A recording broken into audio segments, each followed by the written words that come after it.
তোমার অভাব প্রতিটি মুহূর্তে অনুভব করি মা, এই বাক্যে যেন ঢেলে দিয়েছেন নিজের সমস্ত কষ্ট আর ভালোবাসা। মা শেফালী বিশ্বাসের মৃত্যুবার্ষিকীতে আবেগে ভাসলেন ঢালিউডের জনপ্রিয় অভিনেত্রী অপু বিশ্বাস।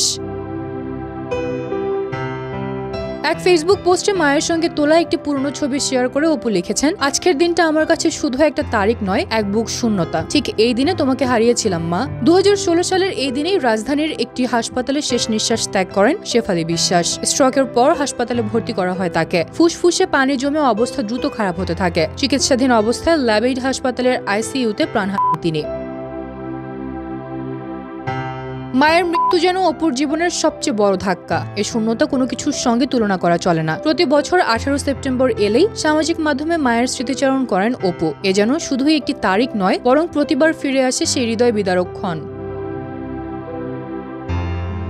বিয়োগের 10 দিন পর একই মাসে অপু জন্ম দেন পুত্র আব্রাহাম খান জয়কে। মাতৃত্বের আনন্দ পেলেও সেপ্টেম্বর তার জীবনে রয়ে গেছে বেদনার মাস হিসেবেই। আজও মায়ের প্রতি ভালোবাসা ও অমলিন স্মৃতি নিয়ে বেঁচে আছেন অপু।